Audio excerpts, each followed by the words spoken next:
गुरु का जो अस्तित्व है हमारे जीवन में वो है क्या? क्या गुरु केवल शरीर लेकर हमारे जीवन में अवतरित हुए हैं? अगर शरीर लेके हुए हैं तो ओशो आज हमारे लिए क्या है? और अगर केवल शरीर में नहीं गुरु की कोई ऊर्जा है तो फिर स्वामी जी और माँ हमारे लिए क्या है? इस बात को हमें ठीक से समझना होगा। गुरु एक उपस्थिति है, एक दिव्य उपस्थिति है, और वो दिव्य उपस्थिति कभी शरीर में और कभी अशरीर रूप में हमारा मार्गदर्शन करती है। आज ओशो की प्रेममयी ऊर्जा सब शिष्य जहाँ चाहें जहाँ एकत्रित होकर हृदय की गहराइयों से प्रेम से अनुभव कर सकते हैं। और ओशो ने तो हमें प्रॉमिस भी किया है कि शाम को संध्या के समय वो जब हम पुकारेंगे वो निश्चित उपस्थित होंगे। और शरीर के रूप में स्वामी जी और माँ हमारे जीवन में बस ऐसा कहें कि हमारे जीवन को खिलाने में लगे हुए हैं कि हम कहीं से खिल जाएं। कुछ ऐसा मार्गदर्शन जो हमारे जीवन को सुंदर बना दे, कुछ ऐसा मार्गदर्शन जो हमारा जीवन बस उत्सव हो जाए, आनंद हो जाए, शांति हो जाए। उनमें उनका कुछ स्वार्थ नहीं, गुरु का कोई स्वार्थ नहीं। शिष्य की आवश्यकता है गुरु, और गुरु और शिष्य का संबंध अधिकार का संबंध नहीं है। गुरु का शिष्य के ऊपर कोई अधिकार नहीं है, बल्कि सच पूछो तो सच्चा गुरु शिष्य की स्वतंत्रता का सम्मान करता है, उन्हें स्वतंत्रता देता है अपने जीवन में अपने अनुभवों से सीखने के लिए। उनका मार्गदर्शन है कि हम उनके मार्गदर्शन के अकॉर्डिंग अपनी यात्रा करते हैं, इनर जर्नी करते हैं।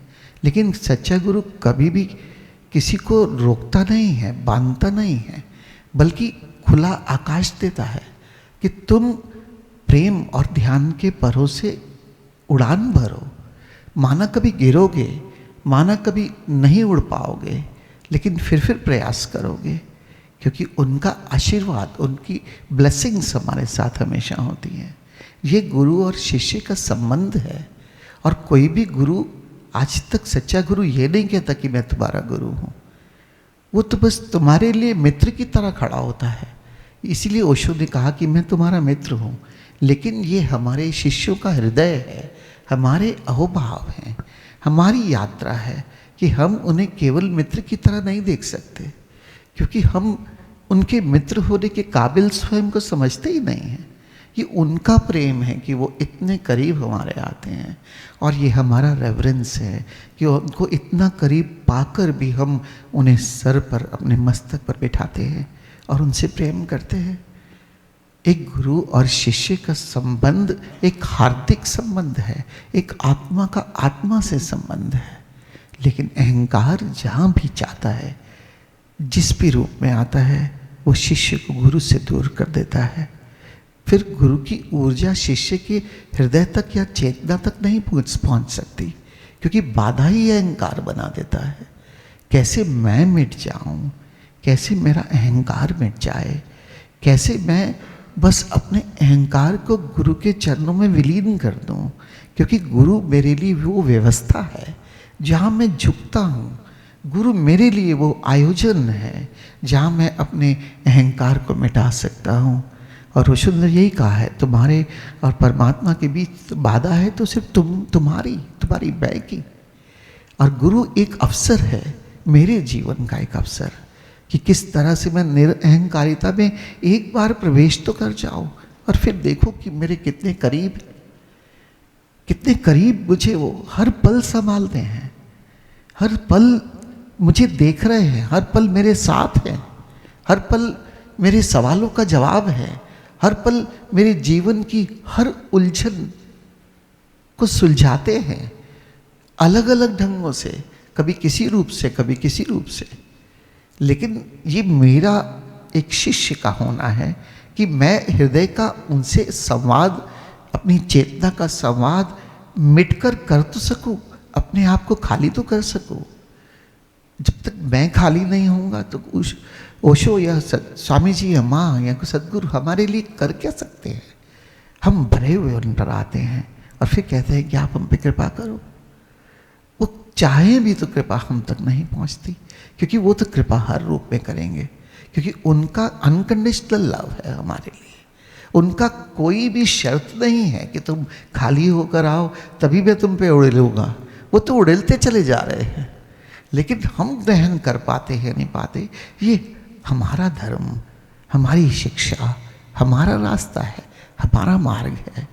इसलिए कैसे मैं खाली हो जाऊं इस आयोजन में, कैसे मैं खाली हो जाऊं कि उनके सानिध्य में, कैसे मैं मिट जाऊं, कैसे मैं फना हो जाऊं। बस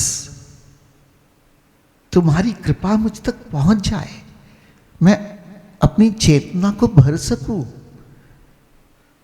इसलिए आज हम सब के लिए वो इतना महत्वपूर्ण दिन है कि हम कैसे अपने आप को खाली करें, कैसे मिट जाएं, इस संकल्प से पुनः पुनः भर जाएं कि बस आज ये जो आषाढ़ की पूर्णिमा है, जो शिष्य को काले बादलों की तरह और गुरु को एक प्रकाश की तरह अवतरित करती है, कि इस दिन मैं संकल्प से भर जाऊं कि बस मेरी यात्रा ये मिटते हुए, ये फना होते हुए आपके चरणों में बस चलती चली जाए, चलती चली जाए। और सच पूछो तो मैं चलने के भी काबिल नहीं, बस कुछ ऐसी कृपा करो कि मैं मिटा ही रहूं, कुछ ऐसी कृपा करो कि तुम मुझे मिटा ही रहो, कुछ ऐसी कृपा करो कि मैं स्वयं से मेरा चलना हो जाए, क्योंकि चलना भी मेरे बस की नहीं। इस तरह से हम नाकुछ होकर आज उनके प्रेम और उनकी ऊर्जा को पूरी तरह से ग्रहण करते हैं। उनकी ओशो की प्रेममयी ऊर्जा और महावीर स्वामी जी की दिव्य उपस्थिति हम सबको प्रेम से भर सकती है, हम सबको मिटा सकती है, हमारी खाली चेतना को उस दिव्यता से भर सकती है जो परमात्मा है, जो परम है, जो मेरी आत्मा है।